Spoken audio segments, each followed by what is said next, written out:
വേദിയിലിരിക്കുന്ന എല്ലാ സജ്ജനങ്ങൾക്കും എൻ്റെ വിനീതമായ നമസ്കാരം. അതുപോലെ തന്നെ ഇവിടെ എത്തിച്ചേർന്ന നല്ലവരായ എല്ലാവർക്കും, ഈ ഹോസ്പിറ്റലിലെ വളരെ ഭംഗിയായി നടത്തിക്കൊണ്ടുപോകുന്ന എല്ലാ സജ്ജനങ്ങൾക്കും എൻ്റെ നമസ്കാരം. ആദ്യമേ ഞാൻ നീലകണ്ഠൻ സാറിനെ സാഷ്ടാംഗം പ്രണമിച്ചു കൊള്ളുന്നു. നമ്മുടെ പ്രിയപ്പെട്ട പ്രഭാകരൻ ഏട്ടൻ കാരണമാണ് ഈ ഇൻസ്റ്റിറ്റ്യൂഷനുമായിട്ടൊരു ബന്ധം.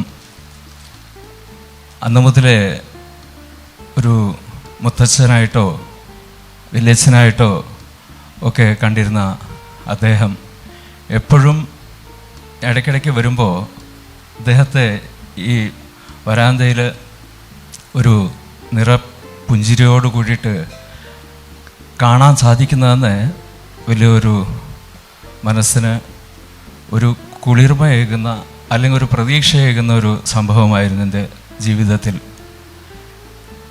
ഇന്ന് ഈ ക്യാമ്പസിന് ഉള്ളിൽ എത്തുമ്പോൾ നമുക്കെന്തെങ്കിലും ഒരു ഉൾക്കാഴ്ചയിൽ നമുക്ക് എന്തെങ്കിലും കാണാൻ സാധിക്കുന്നുണ്ടെങ്കിൽ അത് അദ്ദേഹത്തിൻ്റെ ഒരു ശക്തി തന്നെയാണ്. അപ്പോൾ അദ്ദേഹത്തെ ഈ നല്ല ദിവസത്തിൽ ഞാൻ വീണ്ടും പ്രണമിക്കുന്നു. അതുപോലെ തന്നെ എൻ്റെ പ്രിയപ്പെട്ട ഒരുപാട് ഡോക്ടേഴ്സിനെ കണ്ടിട്ടുണ്ടെങ്കിലും ഒരു നേരത്തെ പറഞ്ഞ പോലെ ഒരു ഉൾക്കാഴ്ച കൊണ്ട് നമ്മുടെ കാഴ്ച ശരിയാക്കുന്ന ഒരു ഡോക്ടറാണ്. ജീവിതത്തിൽ ഇതുപോലെ ഞാൻ കണ്ടിട്ടില്ല. എനിക്കെന്തോ ഒരു കൂടപ്പിറപ്പിനെ പോലെയാണ് അദ്ദേഹത്തെ കാണുമ്പോൾ. അധികമായിട്ട് സംസാരിക്കുകയോ അങ്ങനെയൊന്നുമില്ല, പക്ഷെ ഉള്ളിൽ എന്തോ ഒരു സംഭവം അങ്ങോട്ടും ഇങ്ങോട്ടും പാസ്സാവുന്നുണ്ട്. അപ്പോൾ അതിൻ്റെ ഒരു വലിയ ഭാഗ്യമാണ് ഈ 2-3 വർഷമായിട്ട്. അല്ല, ഞാനിത് കുറേ വർഷങ്ങളായിട്ട് എല്ലാ മ്യൂസിക് പ്രോഗ്രാംസിനൊക്കെ ഇവിടെ വരാറുണ്ട്. പക്ഷെ കഴിഞ്ഞ 2 വർഷം മുതൽ പിന്നെ ഇങ്ങനൊരു സംഭവത്തിലും എനിക്ക് പങ്കെടുക്കാൻ സാധിക്കുന്നുണ്ട്. അത് വലിയ ഭാഗ്യമായിട്ട് ഞാൻ കണക്കാക്കുന്നു. ഡോക്ടർ ഇങ്ങനെ സംസാരിക്കണം മ്യൂസിക്കിനെ കുറിച്ച് എന്ന് പറഞ്ഞപ്പോൾ സത്യം പറഞ്ഞാൽ എനിക്ക് പാടിയിട്ട് മാത്രമേ ശീലമുള്ളൂ. പിന്നെ എൻ്റെ അനുഭവങ്ങൾ എനിക്ക് പങ്കുവെക്കാനും വളരെ ഇഷ്ടമാണ്. പക്ഷെ ഇങ്ങനൊരു ടോപ്പിക്ക് തന്നപ്പോൾ ശരിക്കും ഞാനൊന്ന് ഞെട്ടി. പക്ഷെ അദ്ദേഹത്തിന് അത് അറിയിച്ചിട്ടില്ല. എൻ്റെ ഞെട്ടൽ എൻ്റെ ഉള്ളിൽ മാത്രമേ ഞെട്ടിപ്പോയി. പക്ഷേ ഇത് എൻ്റെ ഈ മ്യൂസിക് ജീവിതത്തിൽ ഒരു വലിയൊരു സംഭവമായിട്ടാണ് ഞാനിതിനെ കാണുന്നത്.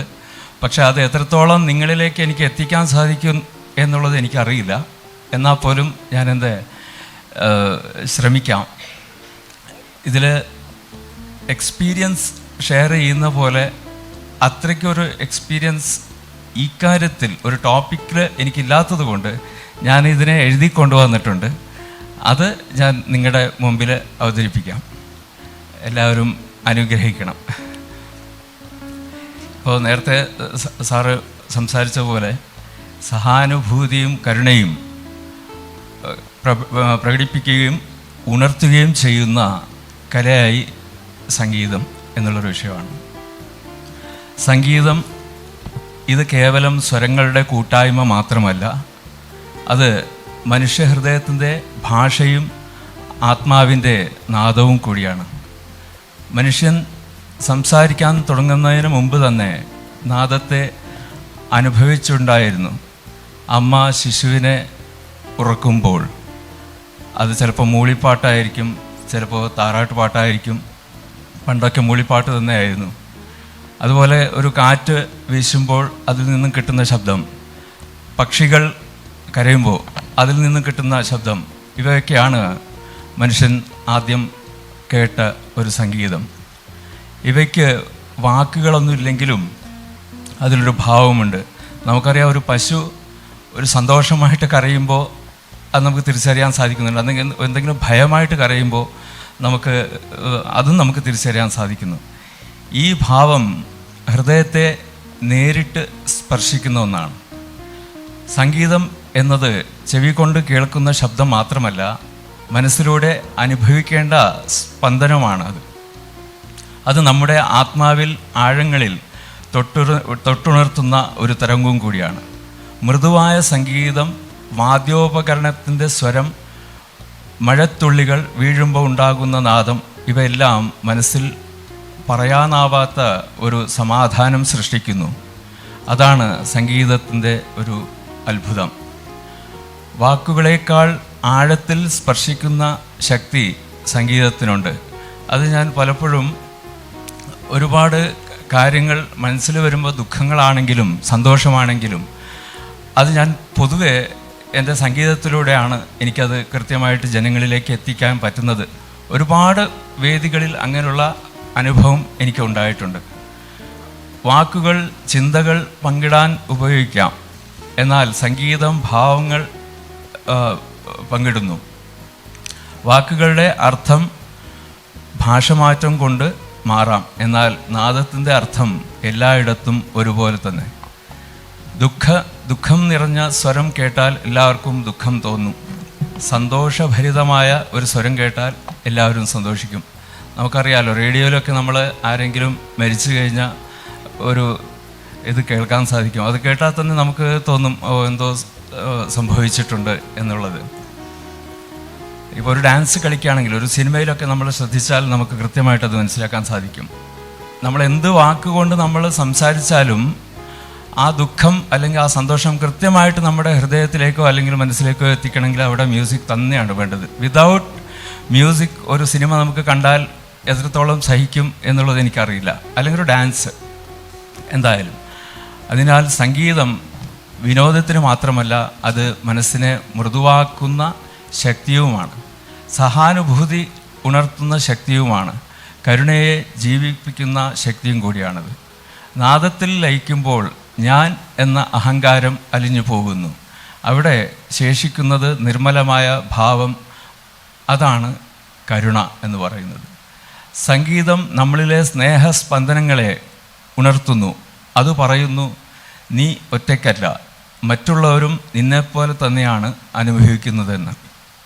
ഈ ബോധ്യം വന്നാൽ മനുഷ്യനിൽ കരുണയും സഹാനുഭൂതിയും വളരുന്നു. സംഗീതത്തിൽ സഹാനുഭൂതിയും കരുണയും പ്രകടിപ്പിക്കുന്നത്. ഓരോ രാഗത്തിനും ഓരോ പ്രത്യേക ഭാവങ്ങളുണ്ട്. മൃദുസ്വരങ്ങൾ മനസ്സിൽ ശാന്തിയും സൗമ്യതയും കരുണയും സൃഷ്ടിക്കുന്നു. ഉദാഹരണത്തിൽ നമുക്ക് യമുനാ കല്യാണിയിലെ കൃഷ്ണാനി ബേഗന ബാരോ എല്ലാവരും കേട്ടിട്ടുണ്ടാവും എന്ന് വിചാരിക്കുന്നു. കൃഷ്ണാനി ബേഗനെ ബാരോ, കൃഷ്ണാനി ബേഗനെ ബാരോ. ഇത് ഇനി ഒരു ഭൈരവി രാഗം എടുത്ത്, ഒരുപാട് രാഗങ്ങളുണ്ട്, ഞാൻ ഒന്നോ രണ്ടോ മാത്രം പറയുന്നതേ ഉള്ളൂ. ഭൈരവിയിൽ ബാല ഗോപാല പാലയാശുമ,